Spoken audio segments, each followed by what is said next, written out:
I'm Luke Kelly, and I'm the founder of the Line and Length movement, dedicated to ripping the covers off mental health stigma.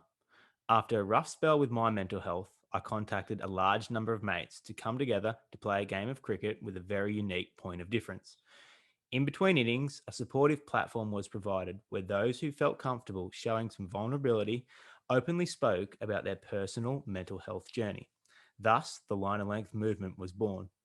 While we are not mental health experts on this podcast, we are always here to support. So if you or anyone you know is feeling a bit flat, please have a talk to the experts like Lifeline, Beyond Blue, or a medical professional. Today's episode is sponsored by Picker Financial Solutions. The support that Justin Picker is providing will go a long way in assisting the Line and Length movement in ripping the covers off mental health. While we here at Line and Length focus on mental health, Picker Financial Solutions can help you with your financial health. And now, on to this week's episode of This Is Your Line and Length.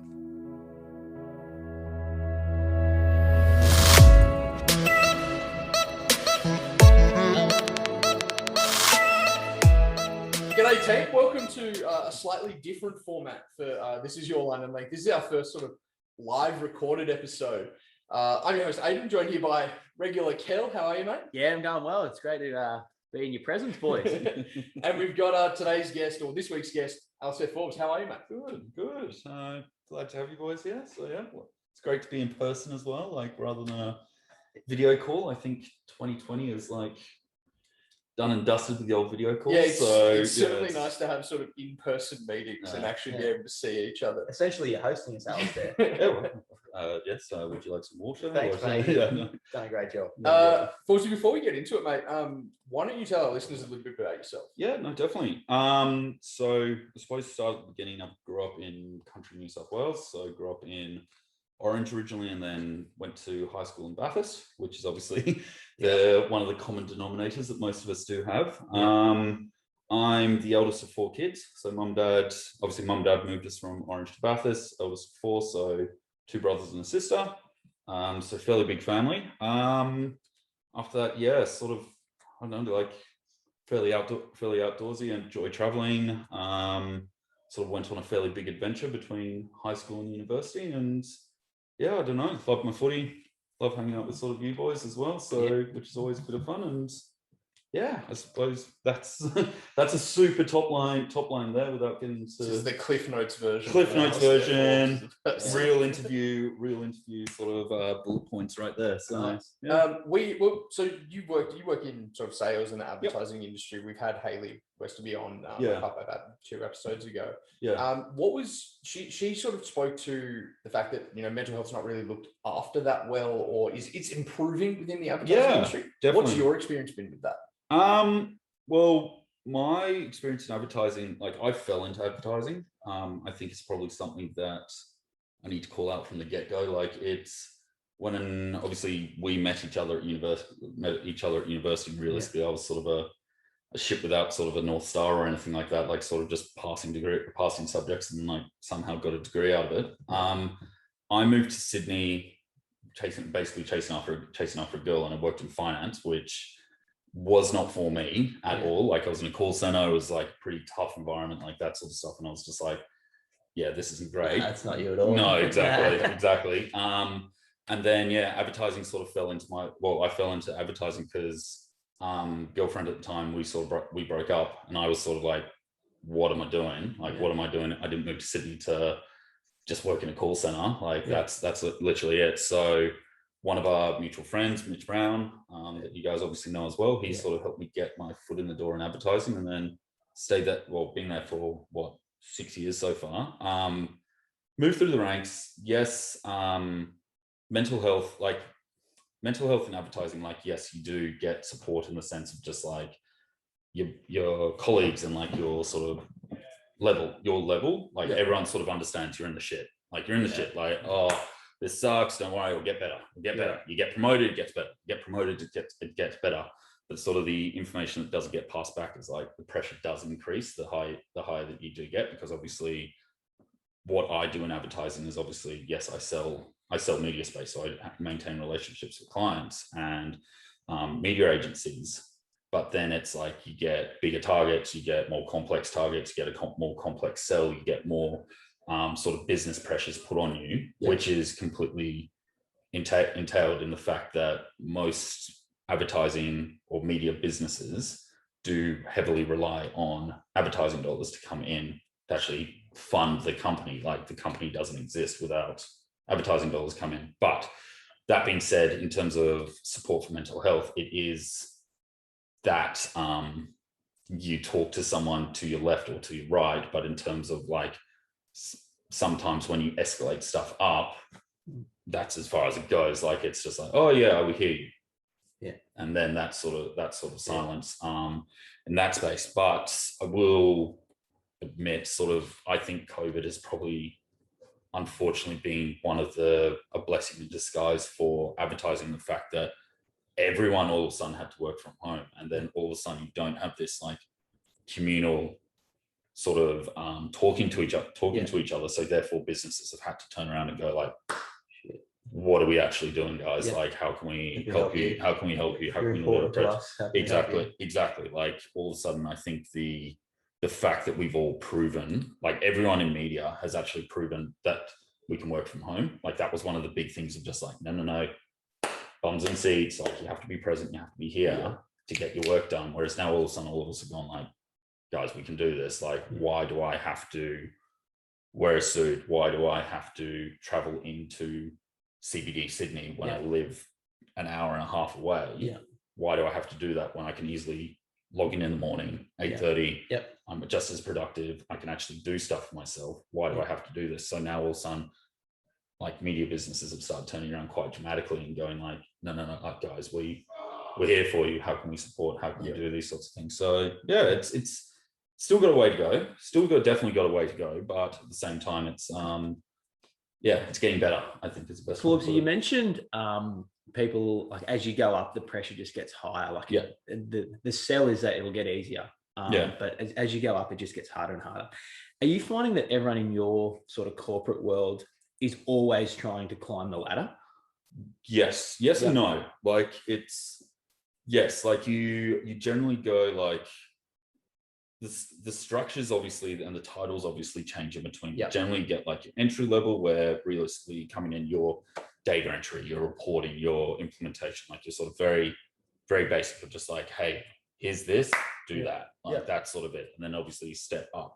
But you always sort of hustle at this sort of junior levels to obviously level yourself up. Obviously pay obviously dramatically increases as you go up, as per any job, but you obviously get to a certain point where sometimes like you just go like, you know what, guys, like this ain't for me. Like exactly. Like it's not worth I'm getting in at 7 a.m. to prepare for a meeting at 9, to then do follow-up notes for 11, to then go to a client lunch, which is in theory great. Like don't get me wrong, like a client lunch is a lot of fun, and obviously this is one way to bond with people, but at the same time, I'm going back to the office, I'm still doing this, I'm staring at my computer screen till 8, 9, 10, even later sometimes at night. So then all of a sudden you get like some very smart and brilliant people that obviously got into media for sort of the advertising or media or marketing for sort of like the magic of just like, I understand this and then this turns into this.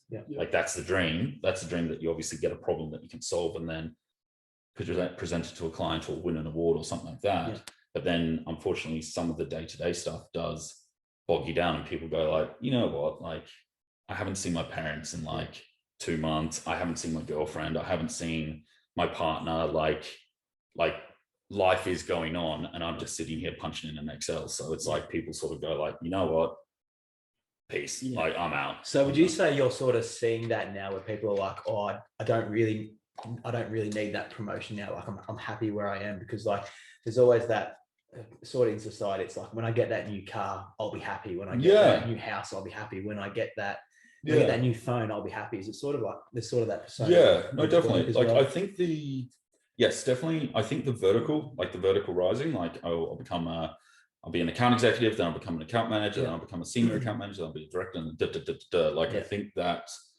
like you realize you hit a ceiling. You'll hit a ceiling eventually, but then where advertising is still sort of keeping people engaged and interested is the fact that it's diversifying. So you're moving away from just like traditional media, such as obviously newspapers, TVs, radio, like where it's like, that's your channel, that's all you're doing. Whereas now we're all working in sort of digital companies, and all these mediums have come, like you can buy TV digitally, you can buy radio digitally, you can buy like obviously digitally, like social media, all this sort of stuff. So all of a sudden you're starting to equip and understand sort of on a broader horizon of just like some of your capabilities, which is obviously like you're becoming more diverse and have to learn more at your level. But then if you go up, that means that you also have to learn additional stuff on top as well. So that straight away starts pulling back a few, like it pulls back at some of your roles, just like what you want to do next, I suppose. And it's that.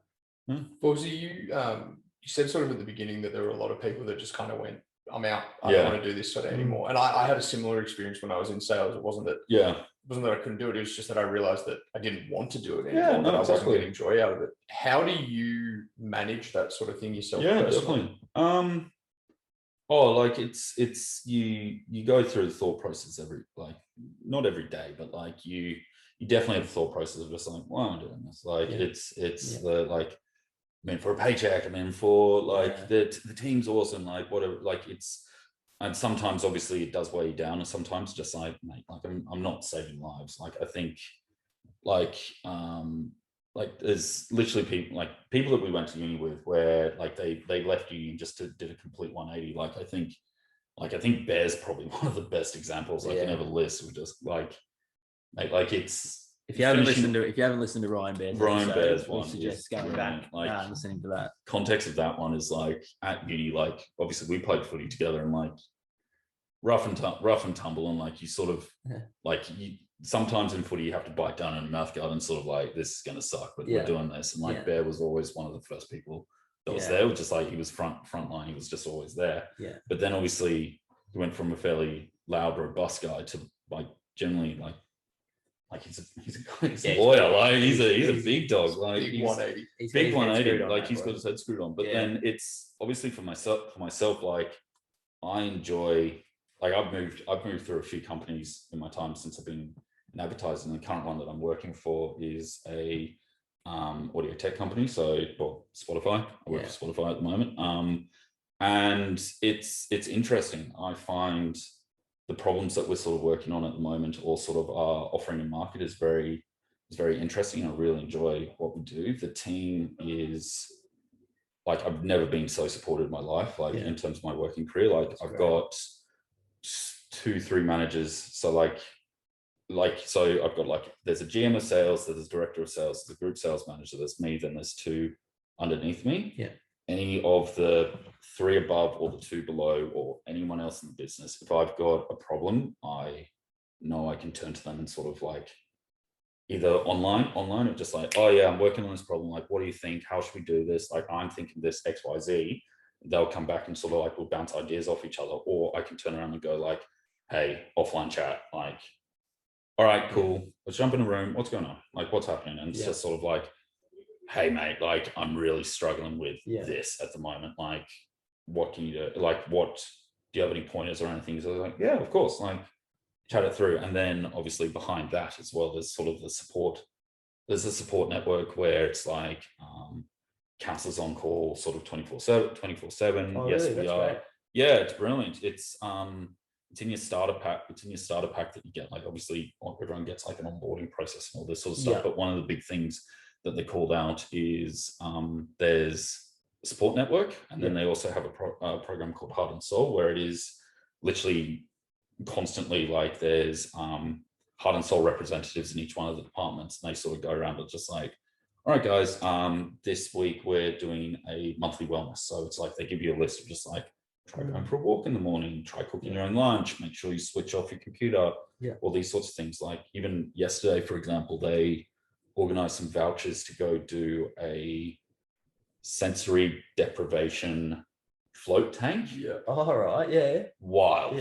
Go give it a crack. Like I've heard Joe Rogan talk about it. It's obviously I haven't. No, it's but I'm open to it. It was brilliant. Like because like going there, I was sort of like, everyone's seen like the Simpsons. Have you guys seen the Simpsons episode where like Lisa and Homer go to like a sensory deprivation? I think I was 10 when I watched that. Yeah, exactly. So, but anyway, like you obviously get put in this tub with like, you float like this floating tub, obviously, but it's like 70 minutes of just like switch your phone on airplane mode, don't do anything, just literally lie there, and all of a sudden you're just like, wow, like you just completely switch off from everything, and it's just like, you came out, and I was like, oh my god, like stretched out, and like because like your body just goes in full relaxation mode. So, and then in turn, because you don't have light or sound or a screen or anything like that, you're just in your thoughts. You're done. You're done. Yeah, exactly. And it's I don't know. It's a nice way. It's sort of it's a nice way to switch off. Yeah, I was going to say, nice way to switch off and get away from like all the sort of stimuli from work and your day-to-day sort of thing.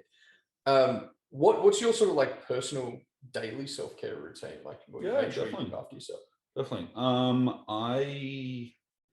It sort of varies. So the general sort of consistency of what I try and do is get up in the morning and exercise of some kind. Now it used to be go to the gym, deadlifts, like all that sort of stuff. But now hate heavy weights. It's I hate them. I love them so much. Yeah, it's a love-hate relationship. I really enjoy morning exercise, Sanji, but the thought of heavy weights, no. Yeah, it's like now that I've stopped playing footy, and like I need, like I'm actually consciously making an effort to like sort of get my weight. Like when you're running around playing rugby, like you need to be a bit of weight, so you can like a bit of strength, take a bit of contact and stuff like that. But at the same time, now I'm just like, I'm good. Like, just look after your look after me now. So get up in the morning, go for a walk or go for a run. Like it actually, so we're in Rose Bay at the moment. My office is in Sussex Street in CBD.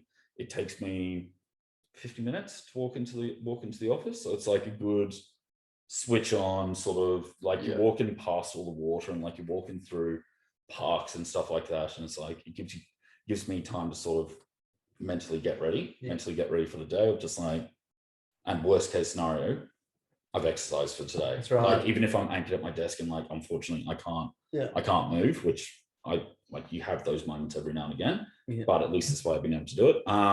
Reading books is probably one of my big ones as well. If you guys haven't read it yet, Matthew McConaughey's Green Lights, brilliant book. Really? Like it's all just notes about like obviously what he's done with his life. He's fascinating. I've listened to his Joe Rogan podcast. He's really switched on. He's big into the gratitude. He keeps his gratitude journals. He said, look, I've heard him say like, he's kept them for like 20 years, and whenever he's feeling down, he goes back and looks at him from a time when he was feeling good. He goes, well, what am I doing differently? So he analyzes himself. I love that. It's fascinating. Like he's got this. There's one page in there which definitely read it. Like it's actually him writing stuff, but it's talking about the idea of like the walkabout. So like not like your soul is meant to wander, like you're meant to find interest in stuff, you're meant to be doing all these sorts of things, and like getting outside of your comfort zone and checking something different out and all this sort of stuff. Like it's just brilliant. It's really good. So definitely reading as well. And then probably the biggest one that I've been working on as well, especially with how I used to work very, very late nights previously, is just like put the fucking phone down. Like that's it. Like it's screen time. You get up in the morning, you check your emails, you hop on a bus or like you're on your phone, you get to work, you're on the screen, like you get home, you stare at a TV. It's just like put it down. Like it's like that's probably my biggest one, of just like I can sort of catch myself now where I'm just like oh shit, that's been 15 minutes, like, or that's been an hour or whatever. It's just like mindlessly scrolling, and it's just like I've started doing something similar where I've turned all the notifications off of everything except for messages and phone calls. So, and I've found it really helpful, and especially like you get the on the iPhone, you get the sort of sleep section where like at 10:30 it just switches everything off, and you don't get any notifications, phone calls or anything. It just goes straight into do not disturb mode. So I'm never bothered by it, and I've found that now that I've brought that across into the rest of my day, I don't check my phone as much, and like you watch your screen time go down from like 5-6 hours down to like 2 or 3. It's so good. Like me and my partner Ez, we leave our phones in the car whenever we go out for coffee or breakfast and stuff like that. You're just That's so much more present. Like it's so good. And then up there living in Darwin, like we went just chasing waterfalls last weekend, and we just left our phones at home. It was so good. It was just no present. crocodiles in the water. Yeah, okay. Fresh water, mate. Yeah, fresh water. water. Okay, fresh water. No, that's actually interesting as well. Like, do you find like especially moving to a new city, do you sort of like spot things of just like either be like nature or like you hear more sounds or like you're just open to more? 100%. People in territory in Darwin are just so much more outdoors than in nature. Like everyone goes exploring on weekends, whether like everyone's doing something, whether you're fishing, whether you're chasing waterfalls in the outback, whether you're watching sunsets. It's unbelievable how much everyone's outdoors. I love it. I love that so much. Oh, that's awesome. Yeah. But then also like flip side as well, like you're studying, so like I imagine like not having the notifications pop up, like it certainly helps. And like, you know, I'm in a few active group chats where they pop off on weekends, but I don't have that time. Like as much as I would love to check it and be present during those things, like I've got to focus on what I'm studying. So having that sort of switched off removes that distraction completely. I can just like leave it in my bag and know, like, even though I've got the watch, the only notifications I'm getting off it are if I'm getting a phone call or it's a text message. So that's awesome. That's like it's, but I think even like listening to some of your previous podcasts as well, like who was your mate that did the NRL nights? He did Johnny. Yeah, Johnny. Nice. Johnny. Yeah. That one. Kirkidley, Johnny. Yeah, that was it. That's also wild on its own that he made it. People thought that he was. If you haven't listened to that one either, go listen to Johnny Rowe. Definitely worth it. Like because he was talking about like obviously when he's playing footy and like even down to like he doesn't use Facebook, like all he does is like use Messenger just to talk to his mates. And I was just like that just echoes the point of just like get off the screen time, like go talk to someone, like read. It's something that's kind of been repeated in a lot of the podcasts that we've had, is that just social media is just kind of taken over everyone's world, and people are starting to realize that it's actually pretty detrimental to your mental health, and switching off from it. Like Jay's episode is a really good one to talk about, where he switched off of all of it and was able to become more present and more active and happier with all the traveling that he sort of does. Oh, mate, traveling. Well, that's something you mentioned at the start, Forbes. You said you did a bit of traveling. Was it after uni? Before uni. What run us through? Okay, so I was a delinquent teenager. Weren't we all? Yeah, of course. So for those playing along at home, I finished high school in 2006. So most of you boys were like primary school or something. Not quite that. Okay, not quite that bad. But 2006, like obviously footy and all this sort of like just rugby was life at high school. Like it was mate, like get around each other. And obviously after high school sort of lost that connection, like tight connection with like sort of your high school mates. And like I was playing like some local comp stuff with like Bathurst Bulldogs, which was an entertaining Colts year. But then after that I was sort of like, no, I'm gonna go.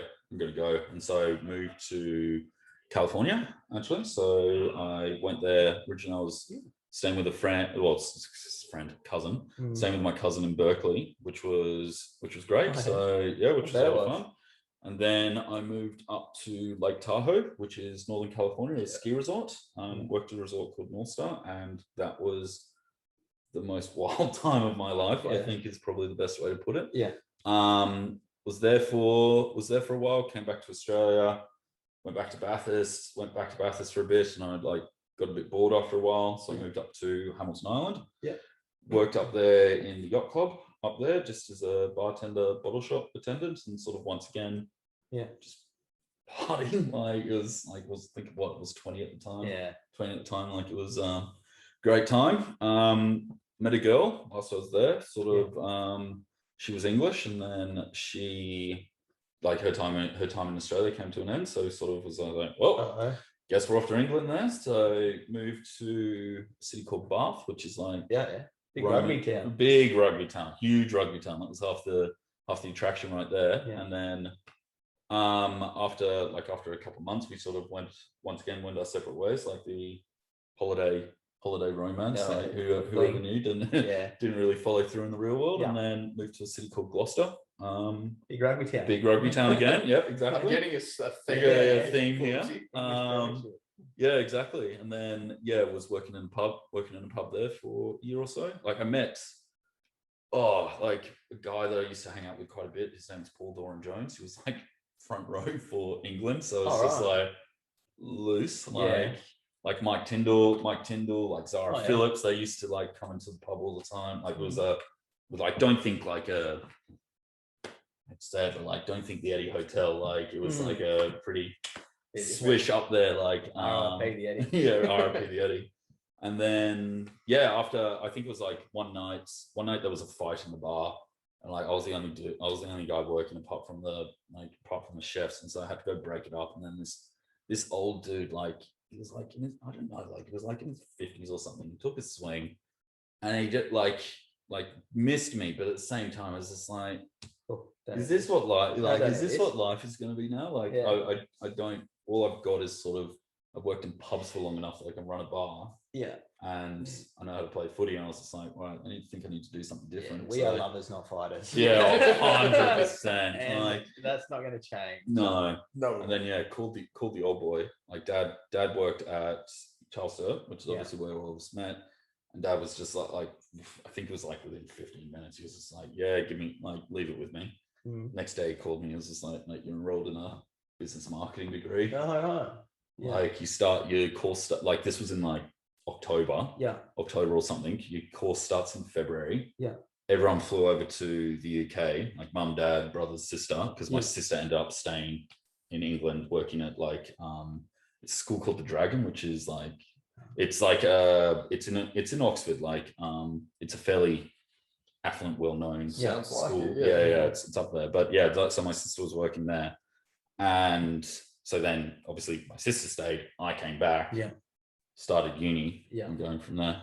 So what did that whole, you said you lived in California, you lived in England, you lived on Hamilton Island. What did that sort of, the whole traveling experience teach you about yourself? Like?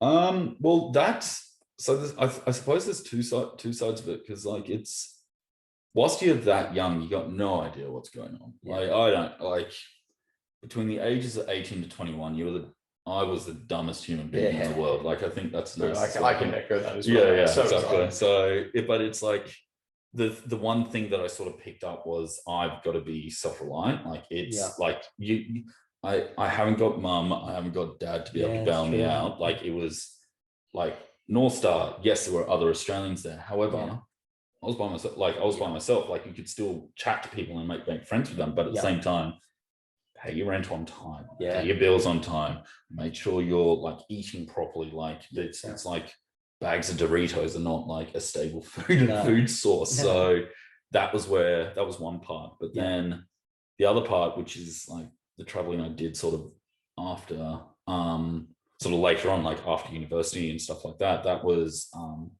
where I think I discovered like the whole adventure. Like you need to get outside. You need to like go away. You need to experience other ways of life to then sort of fully understand what you're working with at the moment. Because otherwise, like it's just like you don't understand how lucky sort of you are in Australia or in your current situation compared to the rest of the world. So. There's something great. Like it's so good traveling and going overseas. And I mean, obviously we can't do it at the moment, but there's something just so special about landing at Sydney Airport.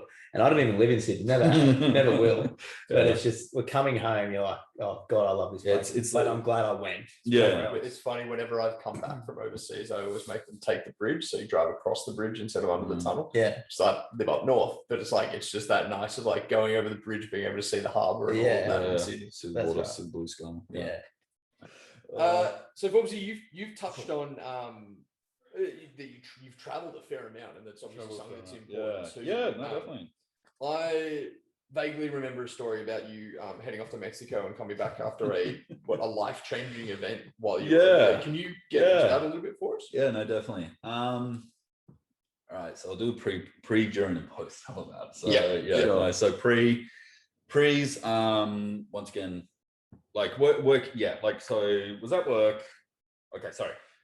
Working advertising, once again, you sort of junior level, you work your way up. Yeah. Context. Now, I lived in Coogee for a while whilst I was a junior. I wasn't earning too much, so I started working at a pub, Coogee Pavilion. Yeah. If you guys haven't gone there, wild time. Yeah. But obviously, so I was working Monday to Friday in an office, Saturday, Sunday, maybe the occasional Celebrity Friday shift at the pub. So yeah, it was. I got burnt out pretty damn quickly. Oh, you would. Which you can imagine. But then obviously I do like the blowout weekends where it's just like, bye, catch ya, I'm out. Like I'm just I'm doing me somewhere. Yeah. So then obviously during this time met some, like whilst working at the pub, I met some of the most beautiful souls in the world. Like just generally good people. Like it's like 80, I think it was like 80% of the workforce at the Coogee Pavilion, whereas like 200, 300 people working there across like 3 floors. It's a monster of a place. Yeah. 80% of them are backpackers. So it's just like people there for 6 months, work there, earn some money, experience Sydney, go somewhere else, so on and so forth. So I was working at the pub for 2-3 years, and then just made a heap of contacts along the way. During this time, sort of, I loved it. I absolutely loved it. Like love hospitality, loved working in that sort of area of industry. Wasn't a career for me, but I just enjoyed the interaction and that sort of thing. So you were enjoying that add-on job more than your career? Correct. Yeah. Like it was crazy. At some stages I was earning more money.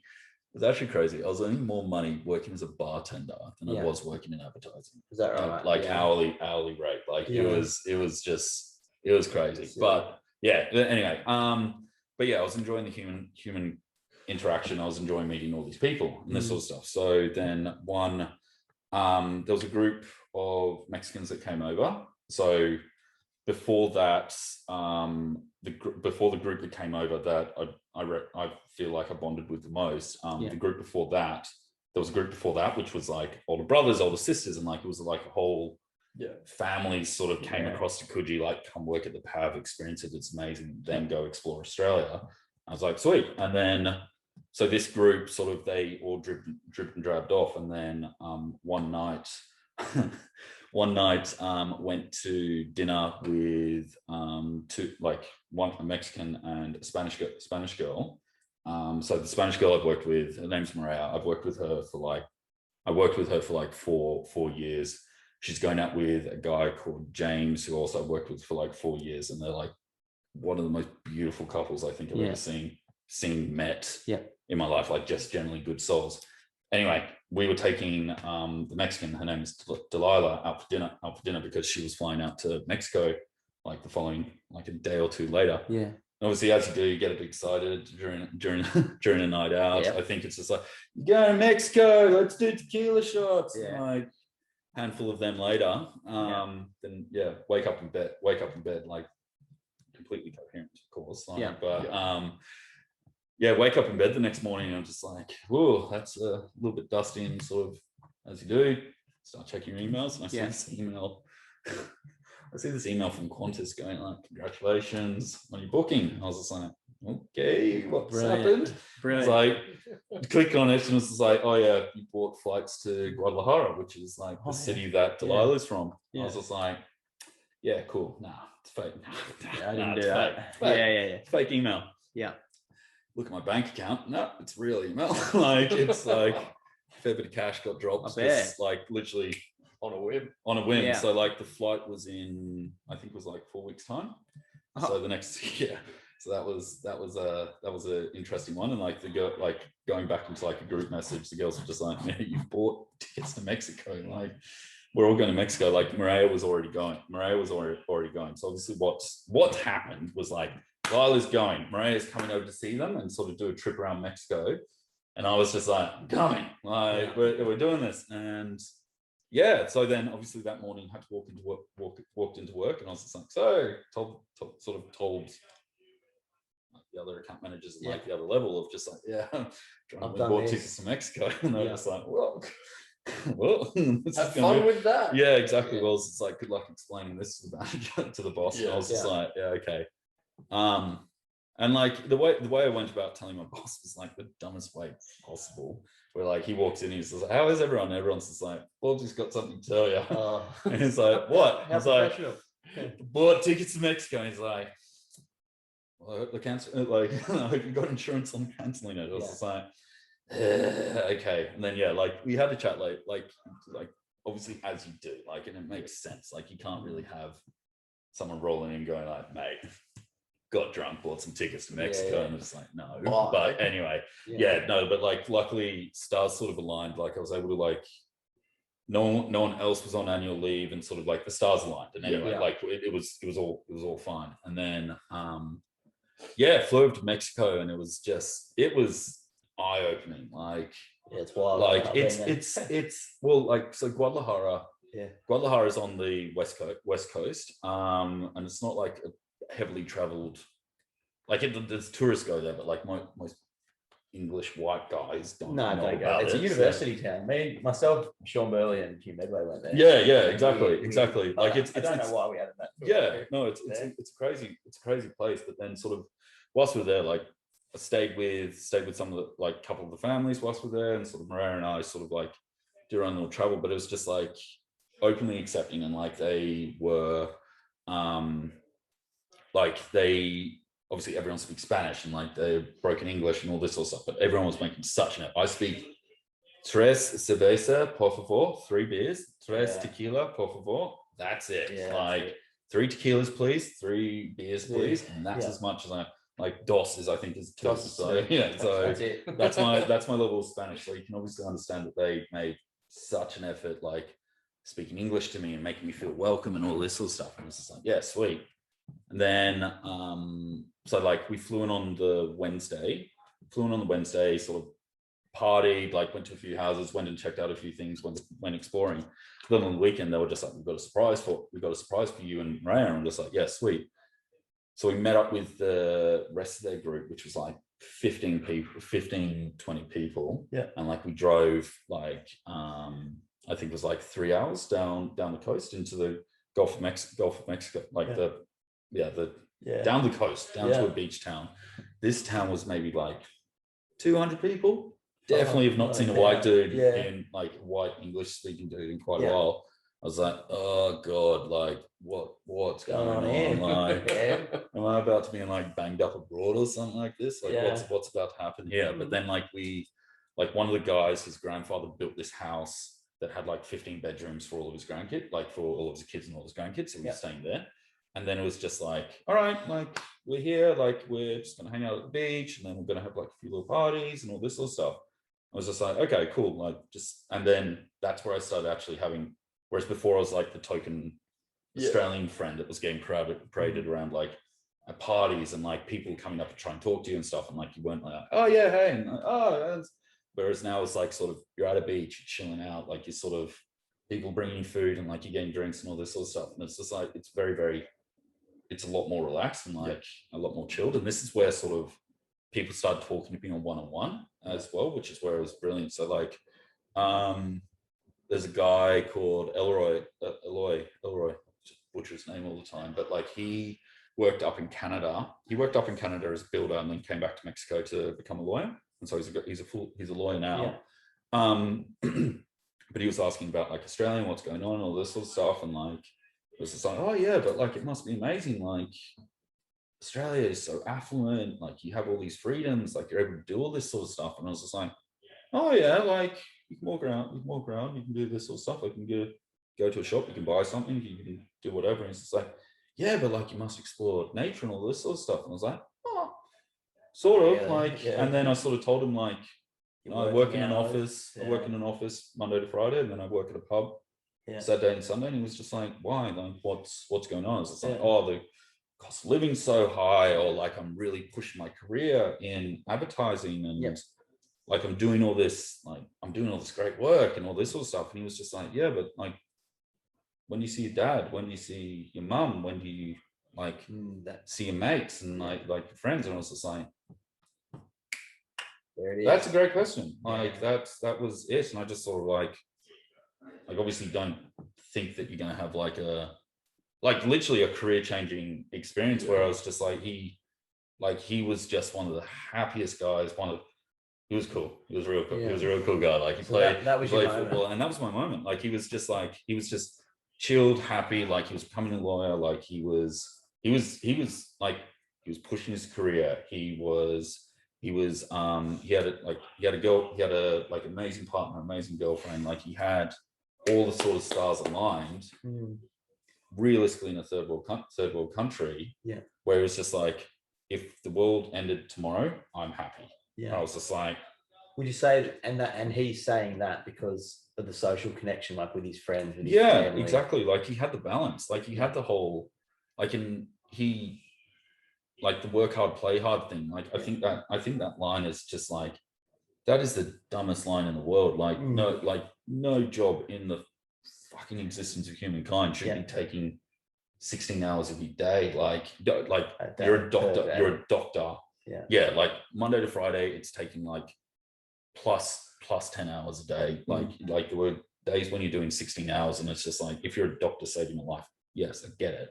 But at the same time, like switch off, dude. So that was sort of the moment. And then I don't know, like sort of we went exploring around Mexico a bit more. So like went over to Tulum, went Cancun, like I ended up in San Francisco for a couple of days, like saw my cousin, sort of went a bit of exploring then. But during that time, I bought like a sheet binder book. Just started writing down stuff, just like journaling. Like journaling.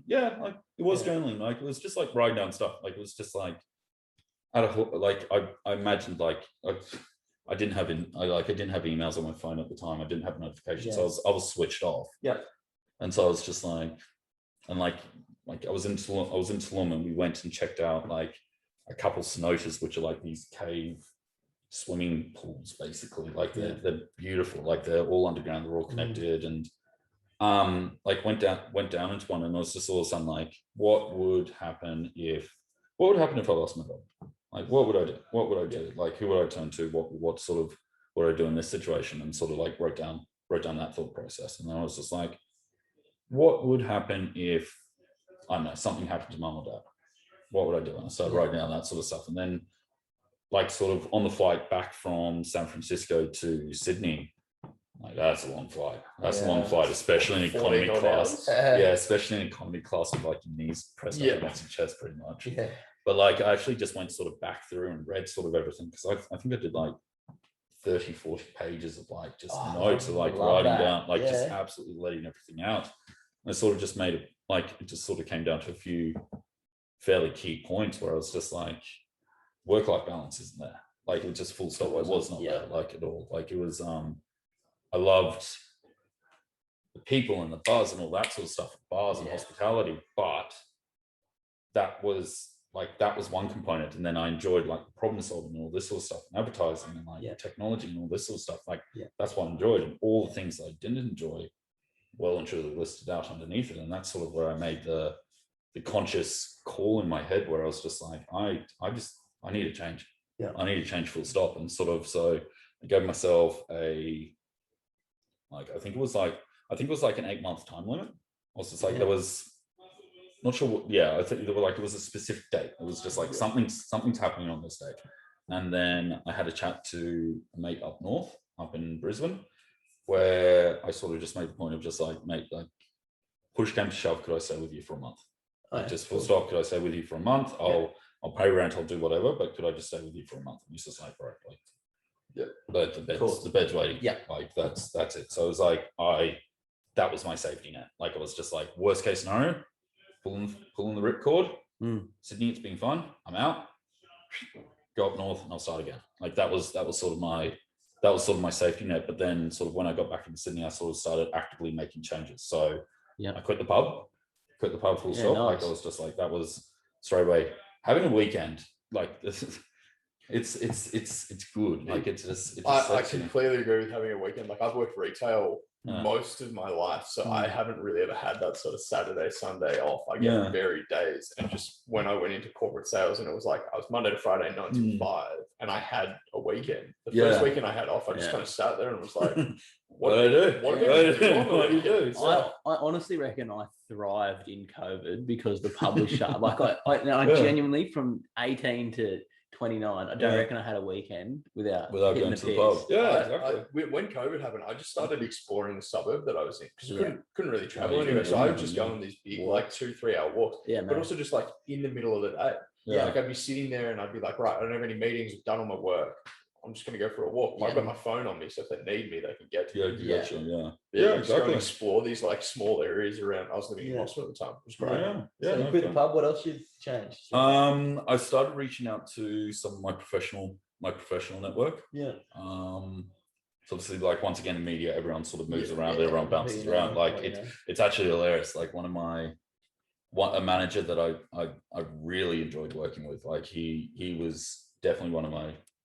Like he was good. Like whilst I was at one of the places I was working at, he was sort of my sounding board where I was just like, I'd throw an idea at him and he was sort of like, oh yeah, like that's cool. I haven't thought about this, and like it was good to have that sort of banter. But like, it's pretty funny. Like I started reaching out to my network and going like, all right, what do you think? Like I want to do this. I want to work in.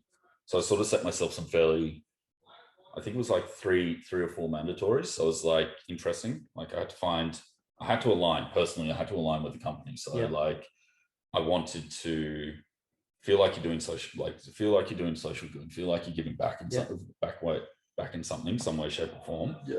Interesting. It has to be interesting. Like not same thing, like rinse and repeat sort of situation. Yeah, and then also like team, like the team, like is the team that you're going into like a team that you enjoy working with, or like people that you enjoy working with? And so that was sort of when I started interviewing everywhere. I sort of started making points to people of just like, all right, tell me about the team. Tell me about like can you tell me about a time that there was a conflict between the team? How was it resolved? Like it was sort of like said, like it's the don't drop a ton of bricks on someone. Like sort of situation, like yes, something messed up, but like how did you resolve it or something like that? So that was sort of one of my big ones where like interviewed at a lot of places, like a lot of really interesting, like really interesting places, but it was just like it did come down to like one or two moments where I was sort of like, I don't agree. I didn't feel comfortable with sort of the teams that sort of that was set up or how it was working. So I was just like, and then literally, I think it was like one day, it was just before Christmas, which was pretty funny. Someone else in my network put up a post on LinkedIn going like, hey guys, there's a job going at Spotify. Like it's like hen's teeth. Yeah. Let me know if you want to have a chat. And I just sort of like went, it was someone that I really enjoyed working with in a previous life again, on top of that. Yeah. And sort of was just like, hey mate, can we grab a coffee? And he was sort of like, yep, for sure. Yeah. We had a coffee, sort of had a chat. I sort of went through, like, obviously Spotify, like it's everything that you imagine about Spotify, it is true. Like, it's just like, it's collaboration. It's a technology vendor. Like, mate, like it's trying to keep up with updates. It's like drinking from a fire hydrant. Like, it's just, so like someone's doing this over here. Someone's doing this over here. Someone's doing this here. Like, and then like, it's really cool. And then, like that, basically, I think we had a 30-minute chat, and I think it was like 20 minutes of it was just like, tell me about the team, tell me about what's going on, tell me about like this sort of stuff, tell me about like all these sorts of things. And they were just like, it's incredible how much working with good colleagues can play on your mental health. Because like you look forward to going in to work just to see them, really, the social aspect of that. Oh yeah, it kind of changes work from being just another job that you're at to kind of something that you become a bit passionate about. Yeah, the more passionate you are about something, the less it starts feeling like work. And those days where you're like working 12 14 hours, they don't feel like 12 14 hours because you're working with good people. No, exactly. Like it's I think it turns into fun. And like then it's also like you sort of get that you get work done, you get all this sort of stuff, but at the same time it's still like you come into work and it's also like you're just working with great people. Like that's the thing. Yeah, exactly. Like there's no one that I work with that I would not happily like you get a random text message or a phone call saying like, hey, can we have a chat? Hey, can we have a chat about something? Or hey, do you want to grab beer? Or hey, I'm doing this. Do you want to come do it? Like it's yes, 100%. Like that's. And I assume it's also, I mean, you spoke about the positive things that come for a beer or that, but I assume, you know, I'm struggling here, like I need help. You get like that's where this heart and soul concept that's running like it's running across the entire business on a global level where they are like switch off, make sure you support yourself, like all this sort of stuff. So yeah, it's fascinating for that sort of stuff as well. So but like it's that being said too, it's just like you need to when things do get tough, and that's where I think that's where it actually like really shows character, where it's just like you sort of you get tight, like you get tight, you're just like, all right, what do you need me to do? What's happening? Like, and it's like that sort of where, ties hit the tarmac sort of situation where it's just like, this is what we're doing. And that obviously showcases like you've got a tight team, you've got a tight network sort of working with you, like either currently what I'm doing at Spotify or even just down to the fact of like when I got back from Mexico, I sort of reached out, like I'd literally reached out going like, I need out. Yeah. Like I just need, this is it. Like, and it takes a lot to do that, but like, what do you reckon your life would look like now if you didn't do that? I don't know. Like that's a crazy thing. Like if I didn't do that, if I didn't reach out to people, I reckon I would have left media, if I'm completely honest. Yeah. Like it's it just would not have worked. It, like the stress or the between the stress or between like some of the people that I've worked with previously. Yeah. Sort of going like, I don't feel comfortable. I didn't feel comfortable in some of the situations. So that's where it's just like, I think I would have like what I said earlier, where it's just like, you get to a certain point and people go like, I'm done. Like I'm out. Like, and that's it. Like, and it's, I reckon, like I bought a motorbike just during COVID. Hey, there we go. Wild. But like, it's like, I reckon I probably would have done like some tinkering of some kind, or like, I just would have changed course of some kind. Yeah. But yeah, it's just, unfortunately the path that I was on, it wasn't going to last forever. So yeah, that's the thing. I think it's important that you were able to sort of recognize that you weren't on a path that was mentally sustainable for you. Yeah. That you needed to find something that allowed you to have that kind of work-life balance that you were after, and you'd sort of you'd heard about in Mexico and then reflected that you didn't have that. And then you made changes and goals to move towards getting what you were after. What advice would you give to someone that's feeling the way you were feeling before that? Oh, don't you, mates. Yeah, don't you, mates. Like that was a thing. Like geez, we love that at Line and Legs. Every episode, that gets about. Yeah. Well, but it's true. Like it's like when going back to the start, like when the breakup with the girl that I moved to Sydney for, when that happened, like, mate, that thing that destroyed me. Like that absolutely destroyed me. Like it was like, I think the weekend, so like we broke up on the Wednesday. I think it was like that. Had a game of footy on Saturday, got a red card on the Saturday because like I fucking snotted some dude. Like I just cracked a guy as hard as I like literally stood up at the scrum and just went like bang, like as hard as I could. Red card. Like you're gone for a couple weeks. Went back to Bathurst. Pulled on the CSU jersey. Like signed my name as a different name. Same thing. Like it was yellow card this time, but like I was playing third grade. I think we were playing against like Orange Eames or something like that. Like Finney was playing first grade. Finney was playing first grade and like Eames, and I was playing third grade, and I just did this, and like everyone was just like, "What?" on the Eames team was like, "What the?" That's a real problem. And then even like a few of the CSU boys were just like, "What's going on?" Like Finney like literally grabbed me by the collar and was just like just grabbed me by the collar, walked me up the car park at the uni. I was just like, "Mate, what was that?" That's great from Finney. Bloke, Matthew Finlay. Yeah. Shout out to Finney. Shout out to Finney right there. Sure, but like it was just like that was a ton of bricks, and that was over a breakup. Like that was and like it just like that was shit. And then it was like Mitch once again, like Mitch called me and he was just like, mate, what's going on? Like, what's happening? Yeah, Like, it's great that he made that. This is going on, this one. And it was just like, oh yeah, like everyone knew what was going on. Everyone knew that we broke up, but he was at the same time, just like, you've never done this before. Yeah. Like, what's happening? And I was just like, okay, this is what's going on. This is like, bro, get out of the call center. Get out of the call center. Come work here. Come work here. I'll get your resume in front of someone. I think I had 2 interviews in the week that he put my resume there, and then the following Monday I had a letter of offer. I was like, sweet, good, change of course. So that was changing course, and then all of a sudden, like, had this idea that I need to work as hard as I could, and then got to this certain point, going to Mexico once again. Called up McKern up in Brizzy, just going like, mate, I need a bed for a month. And he was just like, done. That's it. Yeah. And it's just like, it echoes the point. And even like at my 30th, it was just like, it like sort of once again dawned on me, like I've got like such a good network and like either professionally or personally as well, where it's just like, you need to follow through. So it's, if someone's feeling like that in media, it's just like, you got to understand, like, yes, we've like the line of just like, oh yeah, I've done it, I've been there, like, don't worry, it gets better. It's just like, yeah, that's cool, but I need help now. I need help now. Yeah, exactly. Like it's turn to your like, hopefully, fingers crossed, like you've got a good relationship with your manager where you literally just go up to them and say like, hey, offline chat, like I need an offline chat outside of this office, like this is what's going on.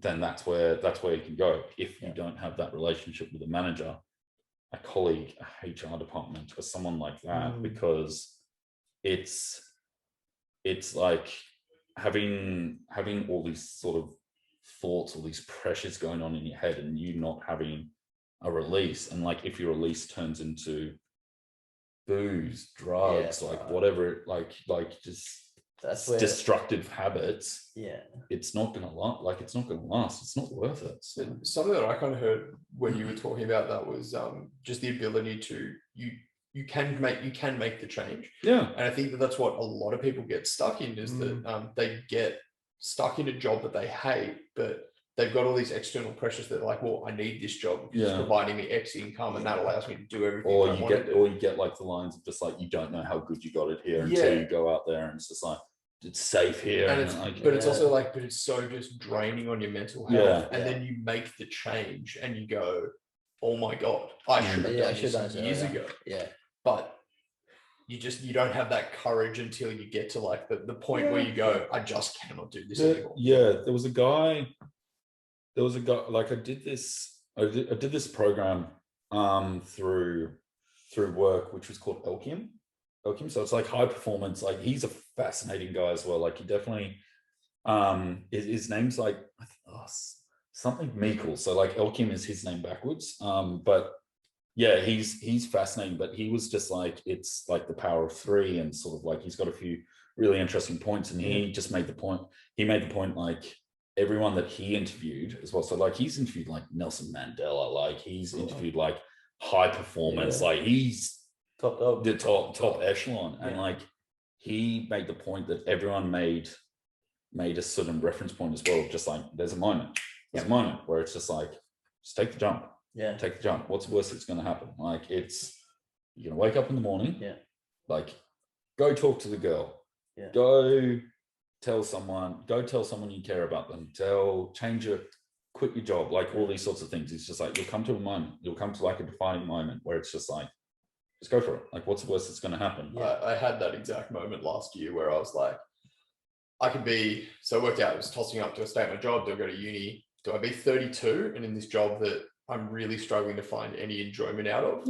Or do I be 32 starting a career that I'm really proud of and I'm really excited to go into? No, definitely. And at that moment I went, I quit. No, exactly. And it's like, like it's like, it's relief. It's because it's also like it's done. Like you sit a little bit taller, your chest puffs out a little bit more. You feel really proud of yourself for making that decision. Yeah, exactly. So it's that's sort of that's just, it's like a job's a job. A job's a job. Like, don't get me wrong. Like, I understand people, like some people got mortgages, some people have got kids and sort of stuff. But like, it's like no matter what, you can get through this. Like it's there are steps that you can take. There's support networks, either like if your work doesn't have support, like I'd say, like Centrelink is here for a reason. Like there's Medicare for a reason. Like there's all these sort of support, like outside of just your friendship circle and all this sort of stuff. Like Australia, we are very lucky in the sense that we do have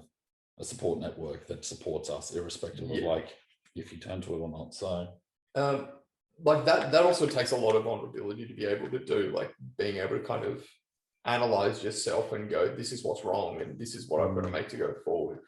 Forbesy, what makes you feel vulnerable? Oh, that's a great question. Really? Well, I feel vulnerable, and like what makes me feel vulnerable is the sense that I can't ask a question. I think is it's weird. Like I can't ask for help. I can't I can't turn to someone like I've done something that has like annoyed someone or made someone angry with me. I think is one of the big things that sort of has made me feel vulnerable before. And like sort of I like to imagine that sort of heart on the sleeve like sort of situation. Like I like you, I like it. If I don't like you, like I'll probably tell you I don't like you, but I'm not going to be like an asshole about it. But at the same time, it's sort of that not being able to, someone being angry at me or someone sort of like, I don't understand what's happened to like get us to this point. That sort of makes me feel vulnerable. But even then, like it used to be I had to always be right. And I had to be like the dominant force in sort of a situation or something like that, or like someone wanted something from me, I could do something. But at the same time, it's just like now I'm sort of past that point where I'm just like, you know what, like I'm good, like I'm good. But now it's sort of, I don't know, I just take gratitude for sort of like the situation I'm in. Like I live with two mates from uni, like this sort of situation. I love what I do work wise. I think I've got a very healthy balance now in terms of what work life is. I work with some amazing people, like people in my life are really, really good. I'm sort of very happy in this sort of situation. So that's where I'm taking a lot of comfort sort of at the moment. But yeah, vulnerability, it's like, once again, to my point about like quitting my job or like coming to that moment, like sort of opening you up to like, this is what I'm thinking, this is who I am, this is what I'm thinking. Like don't like take away the whole I play rugby, I snowboard, like that sort of like beat your chest sort of exactly.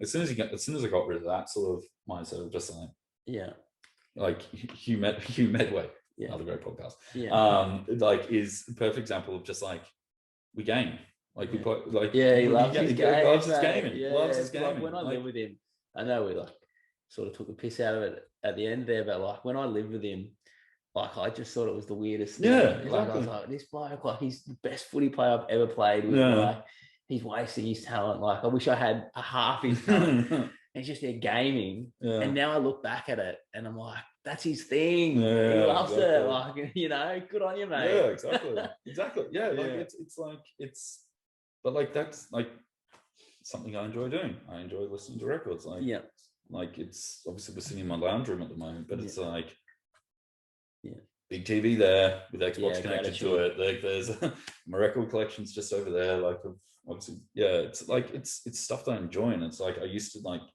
safeguard this so much, where it was just like I wouldn't tell anyone about it. Like it was sort of like, oh you're an idiot, you're a loser sort of situation. Whereas now it's sort of like there's the saying, from vulnerability comes your biggest strength. No, exactly. And like I think that's also the other thing too. Like I all of a sudden I've started making more and more connections with more and more people, because it's like you have a chat with someone, and like all of a sudden someone gives you a little bit of a, like that's also part of my job as well, like in terms of sales, of like relationship building and stuff like that. But like if a new starter comes into a team or something like that, and I go like, oh yeah, so what you doing over the weekend? It's like, oh, not much, game. Like I was gaming over the weekend, like little 18-year-old or something, and it's just like, hey, got Call of Duty, like have you got new update, like have you got new season, like all this sort of stuff. And like all of a sudden like they start feeling comfortable around you, so therefore like you like your interaction becomes a lot more. I love that incredible honesty, Forbesy. Another question for you: what has this podcast experience taught you about yourself? self-reflection. Yeah, I think it's a big one. Like I've done like I did it at like a writing down a journal, 14-hour flight, like that sort of stuff. Like that was a huge reflection point, but like that was it. Yeah, like, you didn't really do it. But then it's sort of like doing the podcast, like especially chatting to you guys, like sort of helping out on a few little things here and there, like chatting to you guys, and then all of a sudden it's just like listening to a few of the other guys as well, and like people start talking about like, this is what we're going through, this is what we're doing. But then it's sort of like, with reflection, like, whereas it's just like, I now like sort of a bit more conscious about like stuff they do say. Like it's good, like, isn't it? It's great. It's great. Exactly. I love hearing, like when I re-listen to them, I love hearing what the people we say, what their strategies are. Like, I love learning from it. Like that's what this whole thing's about, just learning from each other. Yeah, like, and it's like reflection on sort of like what you're doing, or like how you're acting as well. I think is one thing too. Like it's all good to walk the walk, but like, sorry, talk the talk, but then you actually got to walk the walk as well. Like it's just like I'll admit that day when I came to Line and Length for the first time, like I was like, oh yeah, how tough's a game of cricket? Like what's going on here? Like I've not played a game of cricket in like 14 years. I think like eight balls. I got like 6 wides, and at the same time, people were just like, "No, you got to finish you over." I was like, "Bye," I'm out. But at the same time, it's like that was one component where it's just like having a laugh and all this sort of stuff. And I think it was like you actually hopping up and like when you hopped up and spoke about like you going, what happened with like your reconstructions and like your knee and all that sort of stuff, and like and then you start talking about it, it's just like, I had no idea. It was just like, and it was just, and then all of a sudden, I think it was like someone else hopped up and spoke about like some stuff that was going on with their family. Someone else, like, it was actually Jackie G hopping up as well was brilliant. Like, obviously, he was always sort of that. He was, as in my mind, he was the definition of like alpha footy player at CSU. And then all of a sudden, he gets up and he starts talking about a few things, and it's like, Jesus, like you were literally, like he was literally the poster boy. Just like, that was it. We all idolized him. Exactly. And he was just like kicking goals after the side. Oh my god, like that goal that he kicked it, like I think it was at Emus or whatever. Whereas it's like it was like 55, 60 meters out, and he kicked it. I was like, what was that? It's so good when you hear those people, you know, who you think are bulletproof. You know, talk about certain things. We won't say like certain things are, but like it's just so good. He just completely opened up. He just completely opened up, and he was just like, "This is me." And I was just like, I think it's just made all of us sit there and go, you know, not everyone's perfect. Everyone's going through something, and I should share what I'm going through, because if I do that, then someone listens to it, and maybe they're going through something similar, and maybe they idolize me that way, and they start going, oh, I can get through that. They got through it. I can do it. And maybe they start reaching out for help from that as well. Exactly. That's what you want out of it. That's the goal. It's like lots of little things add up to a big thing. Like it's like a small goal, like something that I set myself. So like since we moved here, like I sort of set myself the goal, because we've got like there's like parks over sort of everywhere and stuff like that, and I was sort of a fairly internal like yes, went to the gym and that sort of stuff, but like one of the small goals that I made was just like, I'm going to try and walk to work once a fortnight. Once a fortnight. That turned into once a week. That turned into twice a week, and like just all the small little steps add up into a big one. And even then, like it's small steps add up into the big one, where it's just like you do small little changes in your routine, and then they add into you turn into a very, very different person eventually. So I think it's a good place to kind of wrap the podcast up. It's been a really awesome episode. We've had some great conversation about, you know, the ability to kind of make that change when you absolutely need it. To anyone that's sort of listening, if you want to be a part of This Is Your Line and Length, reach out to myself or Kels. We're happy to have you on, and if you've got something to share, please come on and have a chat. But that's it from us. We'll look forward to hearing from everyone. Should we tell everyone to subscribe? Oh yeah, like and subscribe. Follow button. What else is it? Anything, Thumbs up. It's all going to help us. And we'll see you all next week.